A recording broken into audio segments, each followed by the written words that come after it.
Դեր Պավստոս, ես պատրաստվում եմ կնքվել դառնալ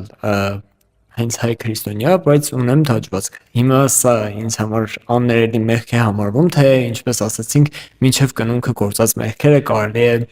համարել չգործած։ Չէ, ոչ թե չգործած, մկրտությամբ մակրվում են, ոչ թե չգործած են, այլ մակրվում են, բայց դաջվածքի վերաբերյալ իմ ասեմ, քո դաջվածքը քո անձը բերեցիր օրինակ, ես քո անձի համար ասեմ, էլի։ Դու ժամանակի որ դաջվածքն արել ես, ինչ որ մի համոզում ես ունեցել։ Միանշանակ է, որ այդ դաջվածքը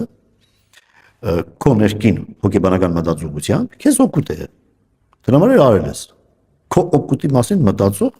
տեսակ է, հա, սա։ Երևի այդ բան հոգեպես բավարարվածություն։ Այո, ինչ որ մի բան, ամենայն դեպս, այսինքն դու լրացնում ես քեզ, այսպես է։ Սա բացահայտում է մի կարևոր բան,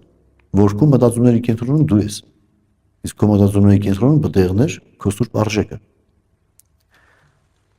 Այս դաջվածքները հիմնականում նախ սուրբ գիրքը արգելում է դաջվածքը։ Բայց այսօր հասարակության մեջ մասսայական որ կատարվում է, բոլորին կանգնեցնելու հարցրու, ինչու է արել։ Դուր է եկել։ Ինչ որ կամ հոգեբանական ձեռքբերում է, մեկին ես գիտեմ, մի անգամ բացատրեց, թե ինքը իբր թե եղել է կոմպլեքսավորված եւ վախկոտ եւ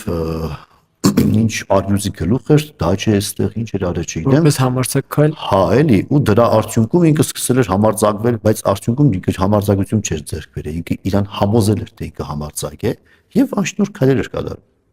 Ինչ բոլորի մասին չեմ ասում իմ բանը, բայց ինքը իրան համոզել էր, որ համարձակ է։ Եթե արյուզի գլուխ դաջելով կարող ենք դառնալ համարձակ, այդ դաջեն ու գնանք Արցախ հետ վերցնենք։ Օրինակ։ Հա, օրինակ։ Այսինքն այն ինչ որ իբրև մեղք ոչ թե գործողությունն է ավելի շատ մտածողությունն է։ Դա մեղավոր մտածողության տեսանելի արտահայտությունն է։